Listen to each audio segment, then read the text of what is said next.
C'est vrai que la chance de l'Espagne, c'est qu'on prend le temps de vivre. Et c'est peut-être quelque chose que je n'ai pas fait jusqu'à maintenant. Je n'ai pas pris le temps de vivre, j'ai pris le temps de travailler. La vida est belle en Espagne. Donc pourquoi pas l'Espagne? Arriba España, comme se dice.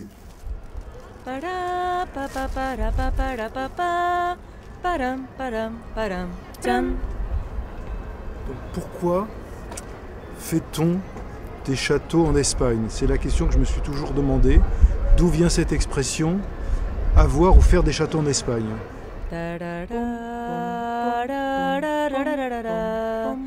Pourquoi parle-t-on de ces châteaux en Espagne? Y en a-t-il pas assez en France pour qu'il faille venir en Espagne pour voir des châteaux?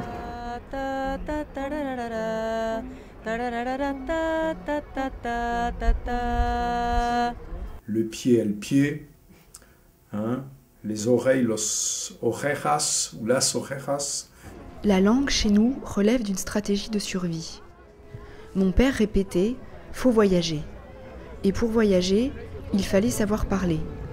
La cabra, la chèvre, de Mr. Seguin, del Señor Seguin, la chèvre de Monsieur Seguin. Mais pas n'importe quelle langue. L'anglais et l'espagnol.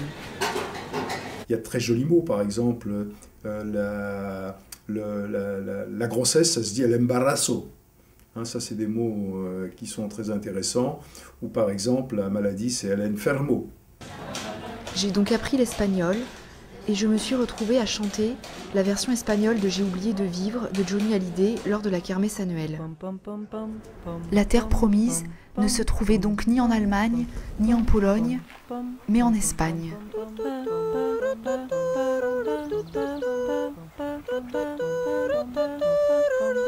C'était notre Eldorado, notre Amérique, le pays où coulait le lait et le miel.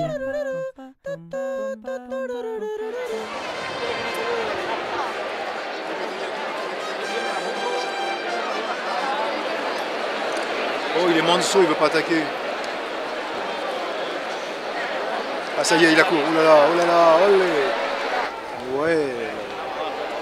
Olé. Olé. Olé. Olé. Mais où sont ces fameux châteaux? Je ne prends plus l'expression au pied de la lettre, mais je les cherche encore. J'ai toujours rêvé de la vie de château. Je ne peux pas dire que je suis fluent, mais si je décidais de partir, comme tu as fait toi, 1 an en Espagne, je pense que c'est qu'avec un grand bonheur que je me remettrai à parler espagnol.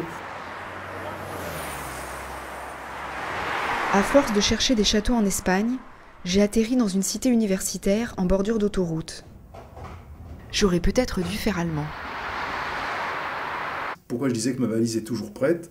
Eh bien, c'est ce qui faisait que, quand il y a des événements dramatiques, la seule chance de survie, c'est d'être capable de prendre sa valise et de mettre le minimum, je dirais, syndical qu'on doit avoir avec soi. Je dirais minimum syndical, c'est pratiquement la brosse à dents et pas grand-chose d'autre. Enfin, quelques objets de peut-être fétiches ou qui permettent de se rattacher à la vie ou au passé et de partir. Si on n'est pas apprécié dans un endroit, il faut trouver une terre plus accueillante.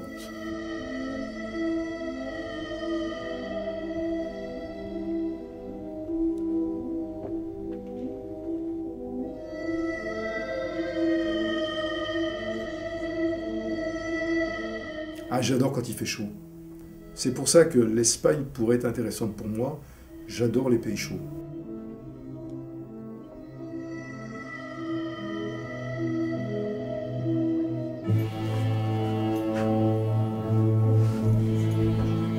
Je vais te faire un numéro sur le voyage. Ma parquet de voyageurs, elle n'est pas dans le 5, là? Attends, où est-ce qu'elle est?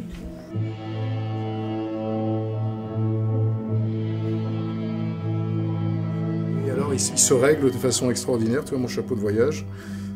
Si tu veux que je te fasse ce numéro-là, je peux te faire ça. Voilà, il peut se régler comme ça.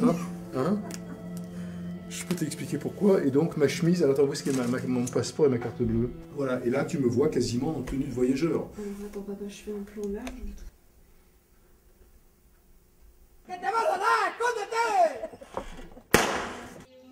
Je n'ai pas encore trouvé l'Eldorado, mais je continue de me faire mon cinéma. Je n'ai vu ni Clint ni Charles Bronson, mais j'ai rencontré le vrai chameau de Laurence d'Arabie au studio d'Almeria, qui coule une retraite paisible au fin fond de l'Andalousie.